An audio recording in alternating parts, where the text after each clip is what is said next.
here, this is the picture. And the second picture is the captain, okay, of this ship. Yeah. And the third one there.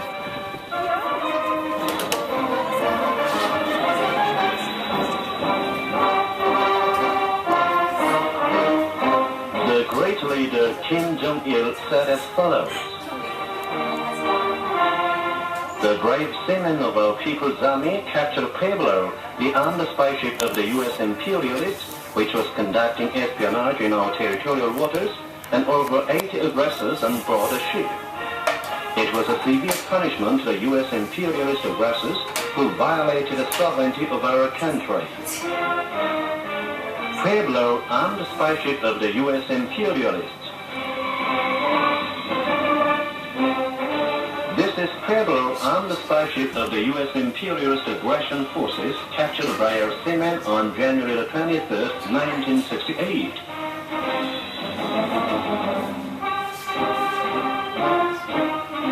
These are the crewmen of Pueblo. There were 83, including 6 officers. But one of them was killed at the time of capture as he attempted to resist.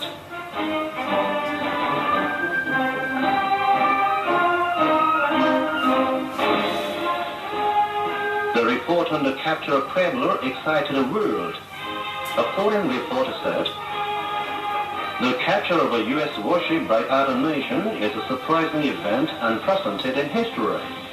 What will be the answer of the United States that claims to be a superpower?"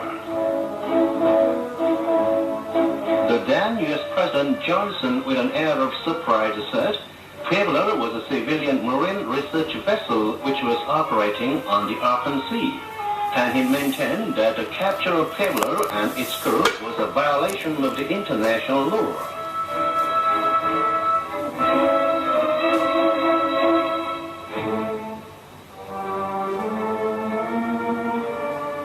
The captured crew also attempted to hide their identities and deny their crimes. But informations and evidences captured on the ship proved their crimes.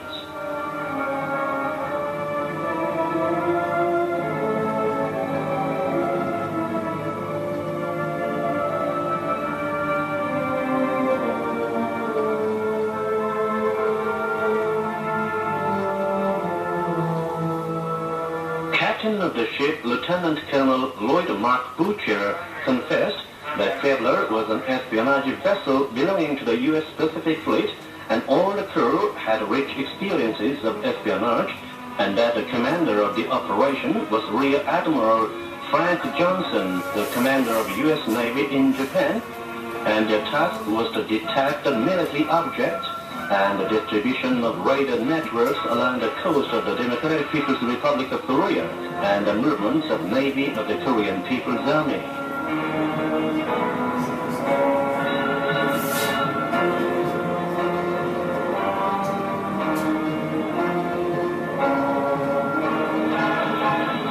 Lieutenant Stephen Robert Harris, a research officer, said that they had left Sasebo port of Japan on January 11, 1968.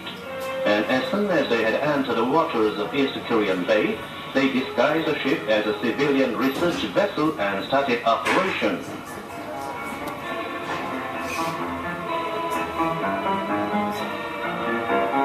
Lieutenant Junior Grade Frederick Carl Schumacher, operational officer, said that they had caught operations of various raiders on 135 occasions and photographed movements of warships and civilian vessels tens of times during the operation in the waters.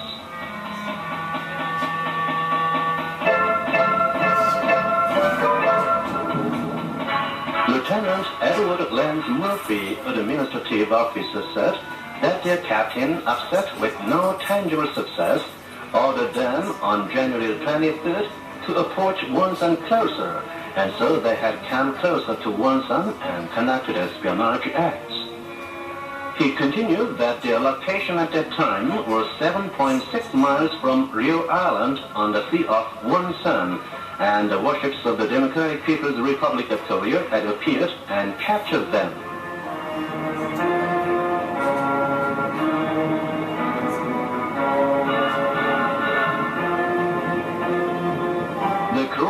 unanimously admitted the fact that they had intruded deep into our territorial waters and conducted espionage on 17 occasions and signed a joint apology to the DPRK government.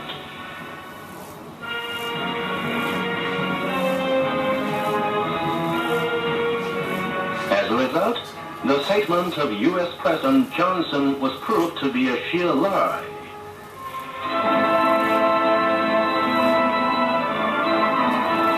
But Johnson manipulated mass media to spread a rumor that North Korea had persecuted the crew of Pueblo and executed the officers.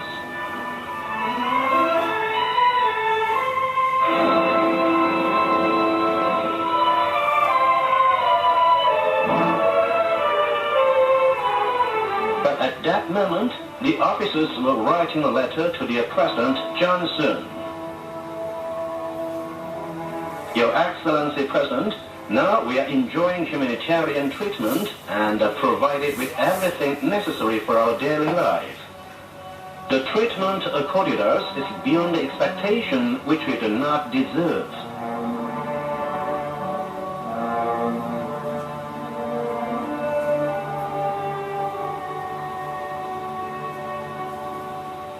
The brazen-faced U.S. imperialists brought the Pueblo incident to the UN Security Council to shift the responsibility upon us. Moreover, they claimed that they wouldn't rule out a retaliation and an all-out war if they didn't return Pueblo and its crew.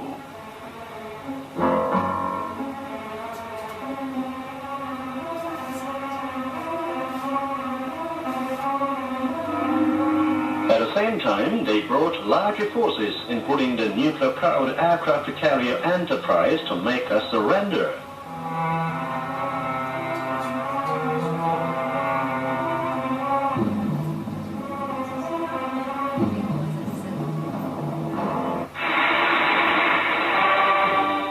In this tense situation, President Kim Il-sung and General Kim Jong-il resolutely stated that we will answer the enemy's retaliation with retaliation and their all-out war with all-out war.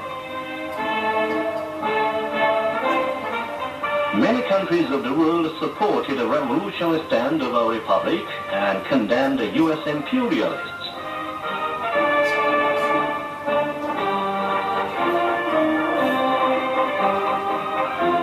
Alarmed at the development of the situation, the enemy attempted to make us surrender, not with strength, but through negotiations.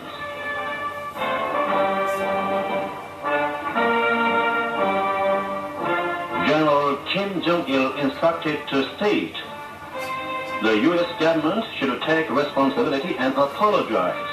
Then we'll return the prisoners, but we cannot return Pueblo as it is a trophy.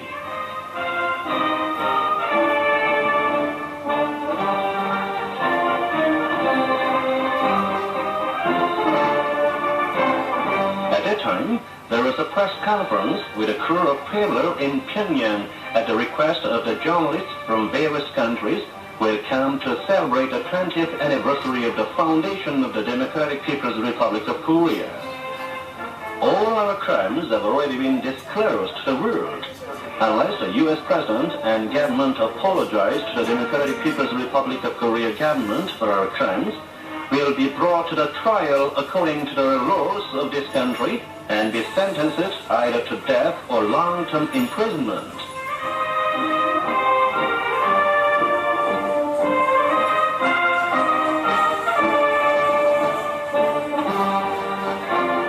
The crew unanimously admitted their crimes and requested for mercy, saying, they want to go home alive. But the President and government that sent us here are now blocking the way. Help us, please.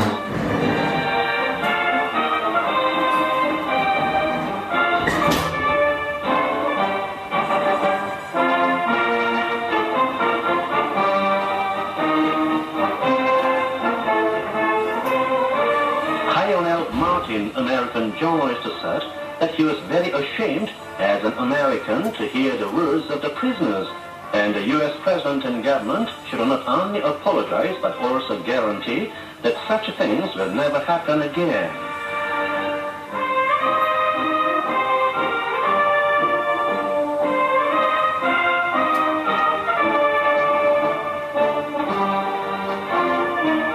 American people also blame the U.S. President and the administration. This threw the President and administration into utter confusion.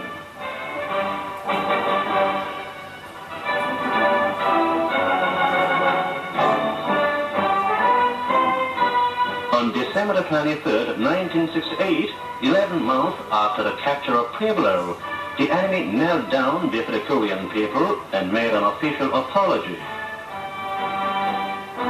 To the Democratic People's Republic of Korea government, the U.S. administration assumes full responsibility and seriously apologizes for the intrusion into the DPRK territorial waters by U.S. war vessel and for its serious espionage activities, and guarantees that no American warship will intrude into the DPRK territorial waters in the future.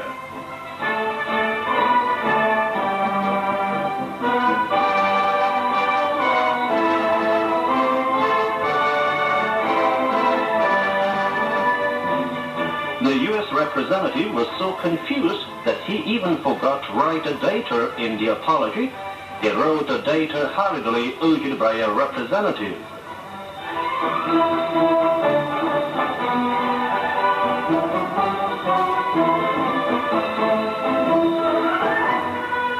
President Johnson complained that the apology was the only one of its kind in the U.S. history.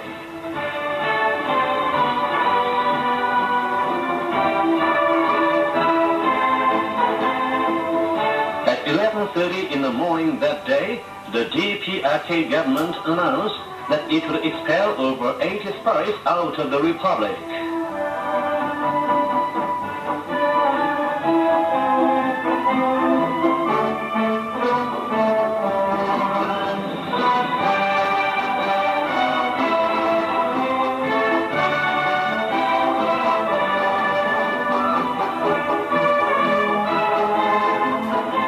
The aggressors who loaded at Woodward everywhere in the world were driven out of our country. They returned without even turning their faces, without any dignity of the United States and honor of U.S. soldiers.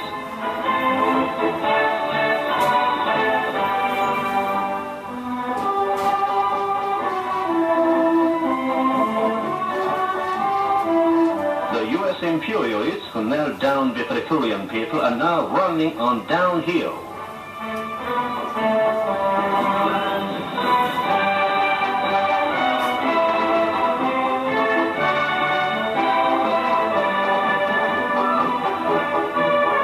The people of the world unanimously said the myth of mightiness of the United States was shattered again before the heroic Korean people.